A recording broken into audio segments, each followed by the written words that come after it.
passe sur Europe 1 avec un air de cuisine aujourd'hui. Ça sent bon dans le studio. Avec pour moi, vous dites ça Oui, c'est pour vous aussi. Ça veut dire que vous sentez le cochon de lait quand même. Thomas, merci, ça me touche énormément. C'est l'heure d'accueillir à 9h11 Jean-Luc Lemoyne pour la session de rattrapage. Ouais, et aujourd'hui, Jean-Luc, c'est une ambiance un peu particulière. C'est un peu la fête parce que nous recevons Arthur et Vincent, les rois du gueuleton. Exactement, enfin c'est surtout la fête pour Julien Pichenet. Mais depuis hier, il est comme un fou. C'est sérieux. Pour lui, Arthur et Vincent, c'est l'équivalent de Beyoncé et Rihanna. C'est mieux. C'est mieux, on est d'accord. Il faut savoir que Julien, c'est un mec très ponctuel. À 9h04, enfin 9h32, 9h45, il nous sort les audiences médiamétrie. Mais tous les jours, à 10h02 pétante, il pose toujours la même question. Quand est-ce qu'on va à la cantine? C'est une horloge suisse. C'est insupportable. Donc j'aime mieux vous dire qu'il misait beaucoup sur votre venue. Vraiment tous les deux là, je vous promets que c'est vrai. Il m'a quand même dit hier, et c'est très sérieux, tu te rends compte Arthur et Vincent, ça serait bien s'il ramenait du ragoût. Le mec ne va pas bien. Il a ramené quelque chose ou pas? Il y a du morbier. Du morbier. C'est déjà pas mal du morbier, un petit morbier à 9h11. Quel invité vient avec du morbier à Culture Média, franchement. Du coup, j'ai regardé pas mal de vidéos du gueuleton des bons vivants sur YouTube. C'est génial.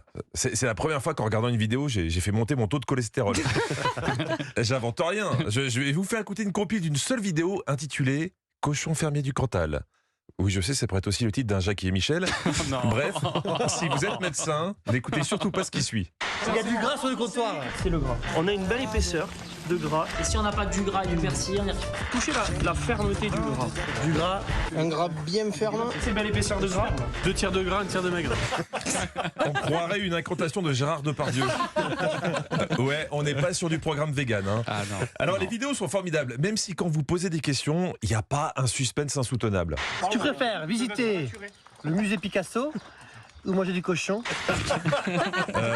Je crois que pour vous, la question elle est vite répondue. On sent que les musées, c'est pas votre truc. Vous, c'est les voyages et la découverte de l'autre. Car les bons vivants, c'est aussi un esprit sain dans un corps, disons, rigolo. Je sais pas comment vous tenez le coup. Là, vous étiez en Lorraine. Alors ici, on démarre le matin un café, mais un café. Gnôle. Et c'est une tradition dans le coin? Tous les matins, démarrage, café, gnôle. C'est à combien en degrés là? On a distillé à 52. Café gnôle dès le matin à 52 degrés. Il faut savoir qu'un être humain normal, avec ce régime, il est obligé d'aller chez le roi Merlin pour se faire poser un œsophage en PVC. Bon, heureusement que vous passez pas tout votre temps en Lorraine, parfois vous allez en Savoie. En Savoie, on fait quoi? On boit la gnôle. Il me fatigue, je te jure. Qui boit la gnôle, casse la bagnole, mais qui boit la goutte, meurt pas en route. C'est génial. Alors je précise, c'est un proverbe local. La sécurité routière ne l'a pas encore validé. Je crois pas, non. Mais j'avais une question. À ce rythme-là, est-ce que vous vous souvenez de tout ce que vous ingurgitez? Ah ben bien sûr, bien sûr. Déjà, première chose, c'est pas tous les jours, heureusement. Mais quand on y est, on triche pas, on goûte tout et surtout on a souvent des grands souvenirs. Alors on va voir si vous vous souvenez. On va vérifier tout de suite avec notre grand jeu. Qui veut gagner des litrons? C'est pour toi Arthur, ça. Arthur et Vincent, vous avez fait une émission spéciale en Savoie. Oui. On écoute un extrait où un vigneron vous fait goûter son vin. Alors aujourd'hui, on palpe du vrai. Donc on a fait un truc qui s'appelle... Alors, si vous le voulez bien, je vais faire jouer mes camarades et vous donnerez la réponse ensuite, si vous vous en souvenez. Donc, comment s'appelle ce vin où on palpe du vrai?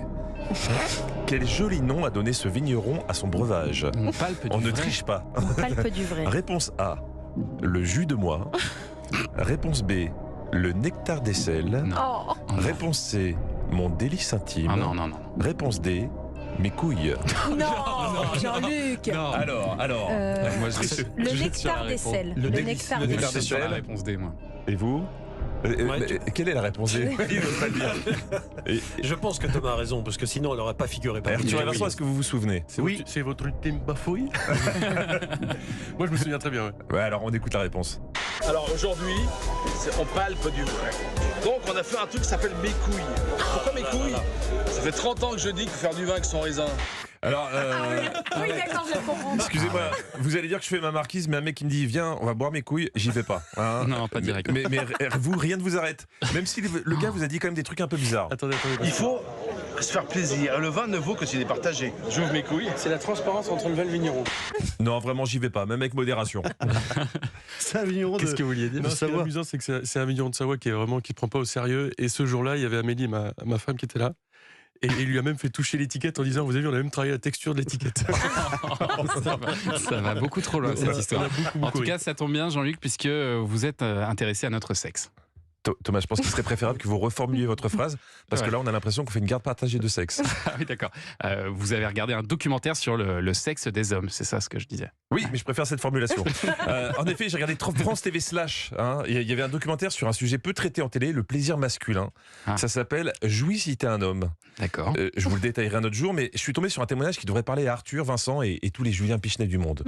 En termes de plaisir, je dirais même pas que c'est vraiment une jouissance. Je pense que j'atteins peut-être des plus hauts degrés de jouissance quand je mange un plat de fou. Alors, je conseille de garder ce genre de témoignage pour les documentaires. Hein, parce que si dans un moment d'extrême confiance, vous dites à votre partenaire « J'ai très envie de faire l'amour avec toi, mais je préfère quand même une blanquette », il y a des grandes chances qu'à la Saint-Valentin, vous ne soyez pas débordé. Bravo Jean-Luc Lemoyne. Merci Jean-Luc.